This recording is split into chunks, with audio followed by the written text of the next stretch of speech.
70s across the area. We're tracking a cold front. Will it bring some weekend rain, and what kind of impact will that have on temperatures? Plus, you might have seen something on social media about an upcoming planetary alignment. We're separating fact from the fiction when it comes to this with an expert from earthsky.com.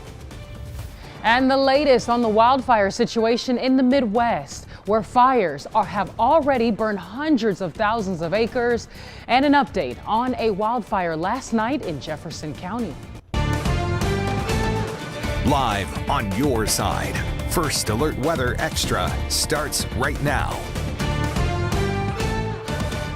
And right now on Weather Extra, Tania joining us again. Tania, the weather situation out there today still mostly cloudy, but we did have a couple of showers. Oh yeah, we did see a few showers, and we could have higher rain chances nearing the weekend.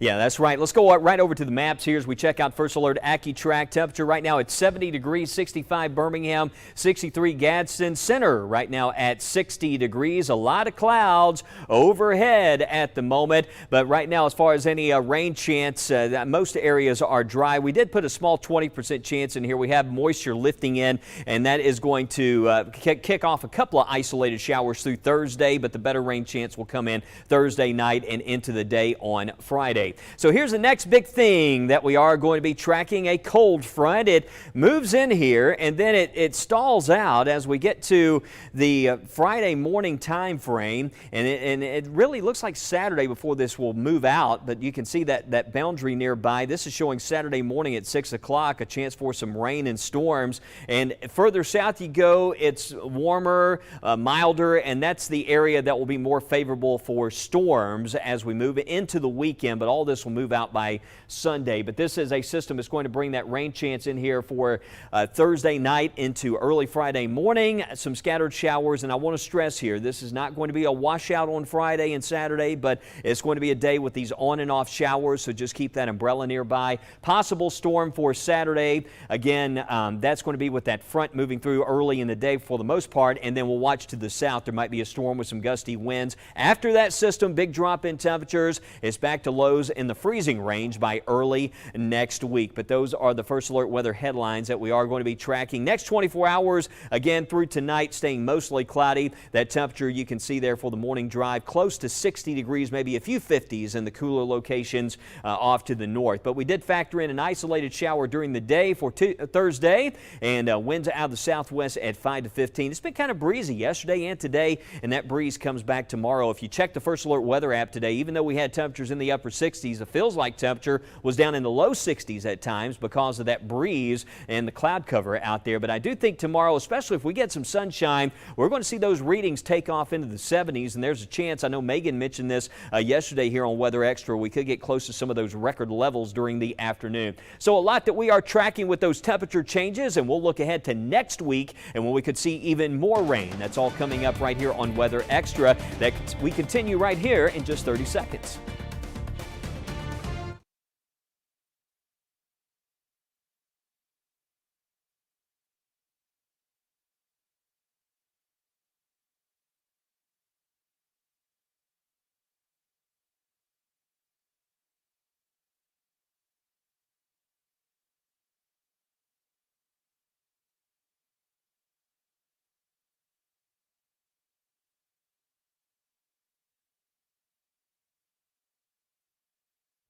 Well, I like to show this graphic right here because it gives you an idea on what days you need the umbrella and what days you can leave that extra stuff at home. Well, I definitely recommend the rain jacket and the umbrella for the next, I'd say 3 days at the least, Thursday, Friday, and Saturday. Our highest rain chances will be between Friday and Saturday we still can't rule out a thunderstorm. Our greatest chance to see a storm will really occur for areas south of I-20. That severe risk looks very low for central Alabama.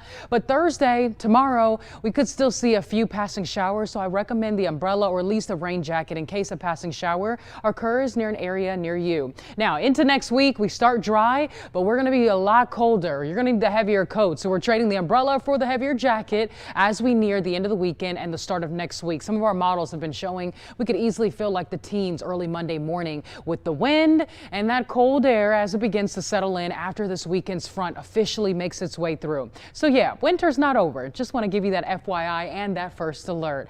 But recent rain may have brought some drought relief. But if you think it's not dry enough to have a fire, think again. This is what it looked like last night in northwest Jefferson County. A 100-acre wildfire off Short Creek Road.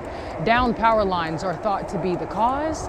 The fire has been contained and no homes or businesses were affected. Firefighters tell WBRC that rough terrain made fighting the brush fire very difficult.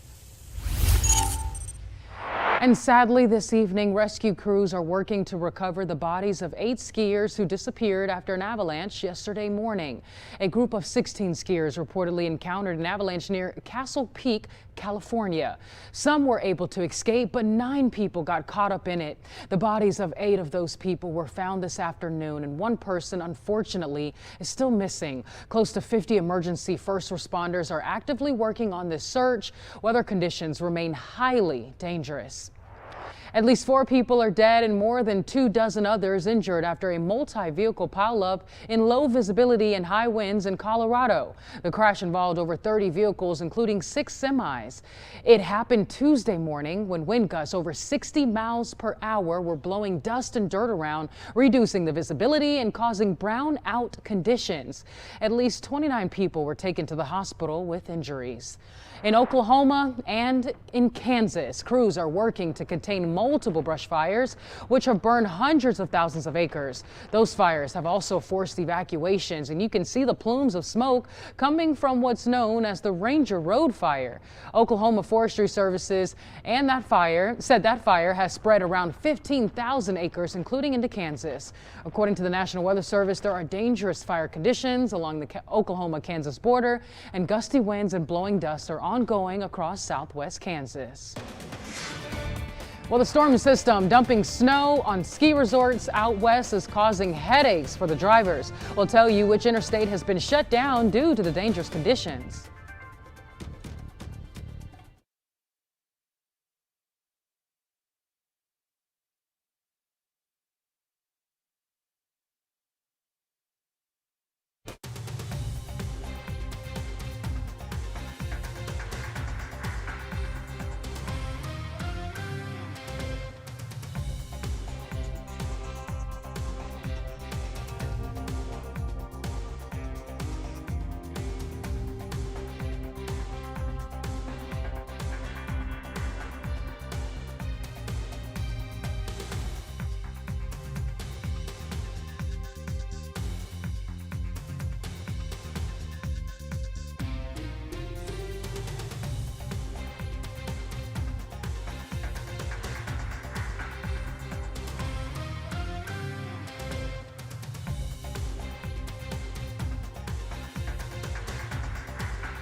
On February 18, 2009, a significant tornado outbreak struck the Deep South, producing 18 tornadoes across parts of Georgia.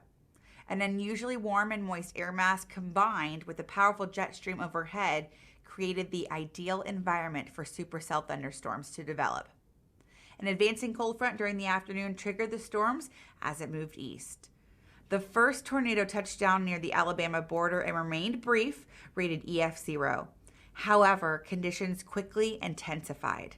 2 EF3 tornadoes later developed in eastern Georgia, along with another EF3 tornado near the Florida border. One of these stronger tornadoes was responsible for 3 out of the 4 reported injuries and the only fatality of the outbreak. That single fatality was the only tornado-related death in Georgia for all of 2009, and the outbreak itself accounted for roughly 1/4 of the tornadoes that occurred in the state that year.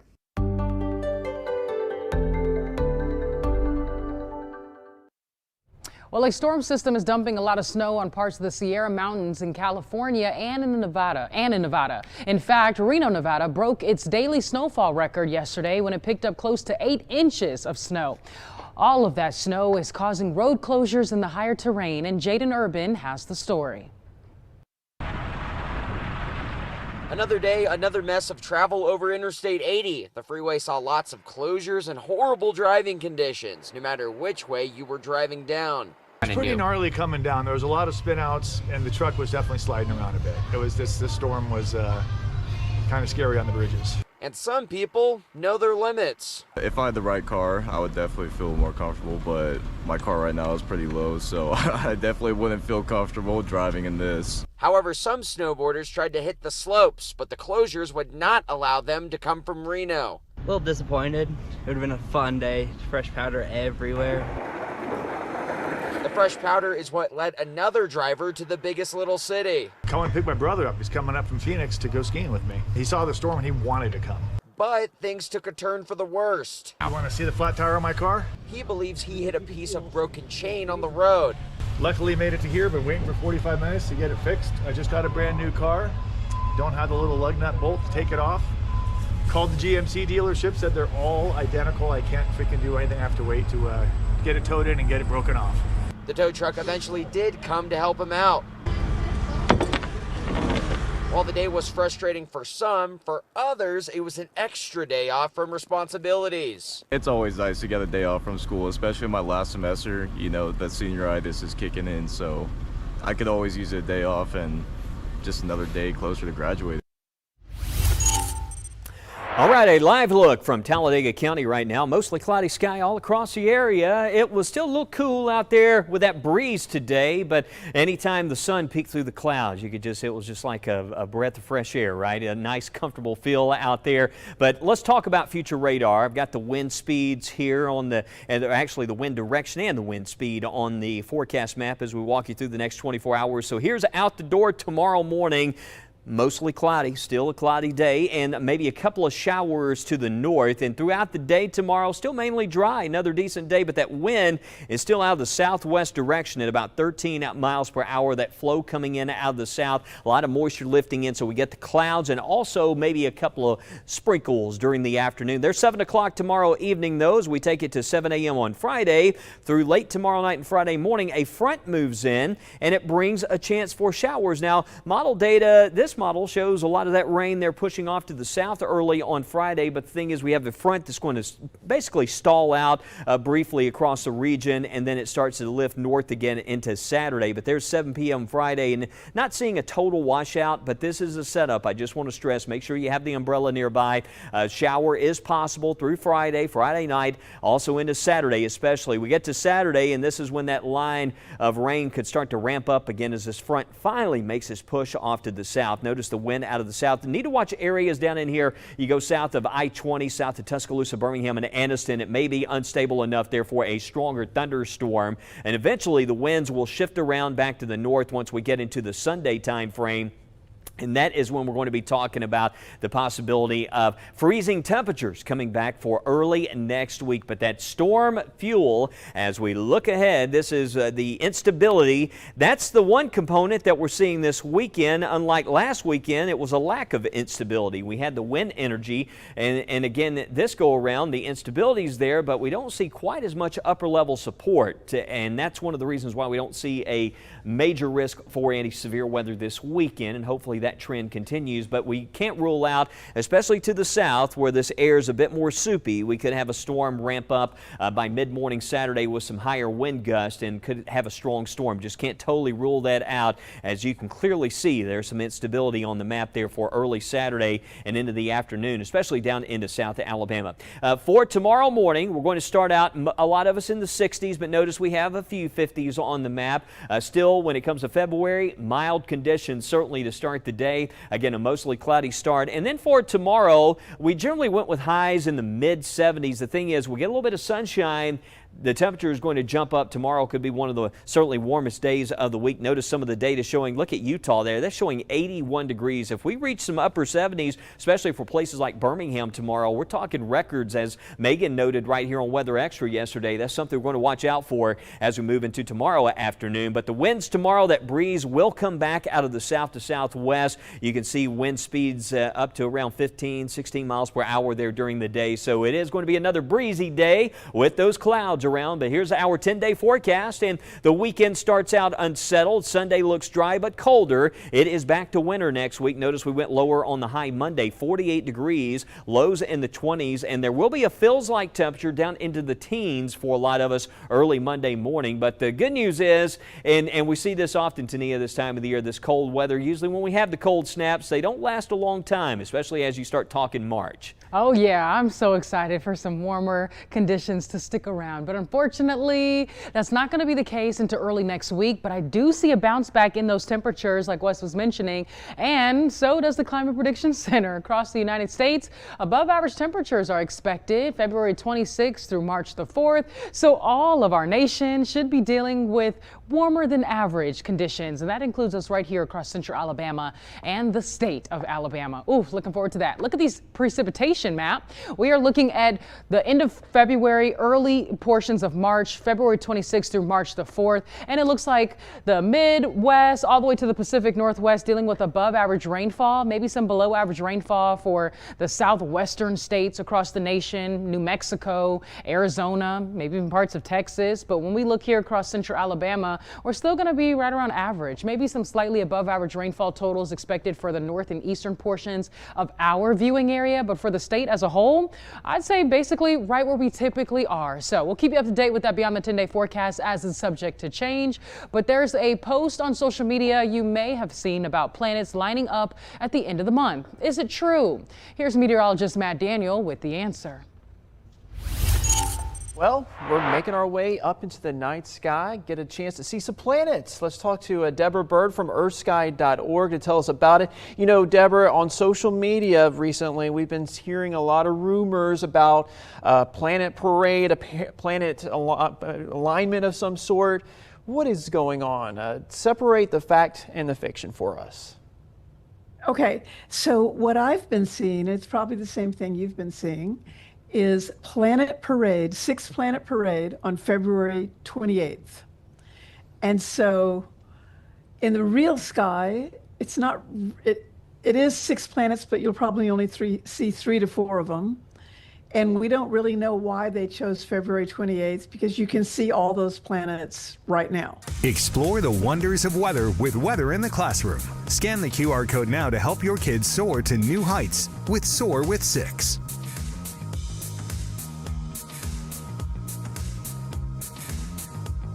Well, we're making our way up into the night sky, get a chance to see some planets. Let's talk to Deborah Bird from earthsky.org to tell us about it. You know, Deborah, on social media recently, we've been hearing a lot of rumors about a planet parade, a planet alignment of some sort. What is going on? Separate the fact and the fiction for us. Okay, so what I've been seeing, it's probably the same thing you've been seeing, is Planet Parade, 6 Planet Parade on February 28th. And so In the real sky, it's not, it is 6 planets, but you'll probably only see 3 to 4 of them. And we don't really know why they chose February 28th, because you can see all those planets right now. Okay. Yeah, It's really. not just one day. You can, but explain to the viewers at home how it's a little tricky. You can't just look up at the night sky and see 6 planets in a row, right? That's not how it No. works. No. Well, let's talk about the word parade, because recently everybody's using this planet parade. And the reason you see the planets in a line is that we orbit in a solar system that is flat. Like you've seen those models of the solar system that are flat, right? So when we look out edgewise into the solar system, we see the planets in a line. So that's just normal. Like we always see the planets in a line. So the question is, when will we see 6 planets at the same time in the sky? And the answer to that is never, if you're using just your eye, because there are only 5 bright planets. So Mercury, Venus, Mars, Jupiter, Saturn are the 5 planets, and they're really, really bright, and they're really easy to see if they're up. And some of them are up. On these graphics that say Planet Parade on February 28th, they're also including Uranus and Neptune, and you cannot see those without some kind of optical aid. And a star chart. You've got to have a chart that tells you which one of those dots up there is Uranus and Neptune. So a challenge. So tell us, if we want to look for these planets, where do we need to look? At what time of the night should we be paying close attention? Well, the biggest planet in our solar system is Jupiter, and it's super, super easy to see right now because it's the brightest star-like object in the sky. So if you look up there and you see the brightest thing up there in the evening, I'm talking about, that's going to be Jupiter. Venus is actually the brightest planet, and it's up there too, but it's close to the sunset. So you're only seeing it against a bright twilight background, and that's kind of diminishing it some. So it's not as obvious as Jupiter. And then the other 2 planets that are up there right now are Mercury and Saturn. They are both also in the west after sunset. They're both in the twilight.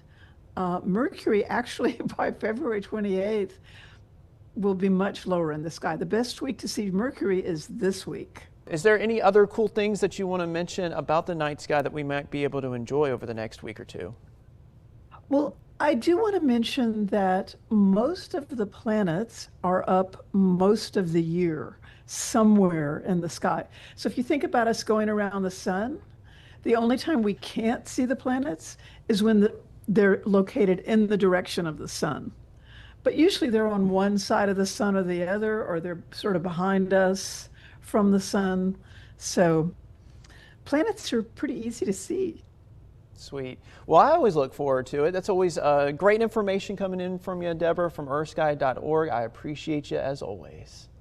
Thank you so much, Matt.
All right, higher rain chances by Saturday. Still watching for a few storms, but that cold weather comes back.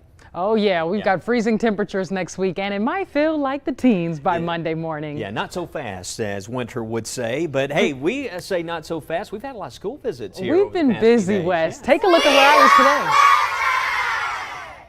They said, we love weather. You know I have to get all that energy in my videos. Look at the fourth graders. Look at all those smiles. Right. This is out at Glen Oaks Elementary School in Fairfield today. I want to give a big shout out to Miss Wolf for bringing me out to speak to the fourth graders at that school.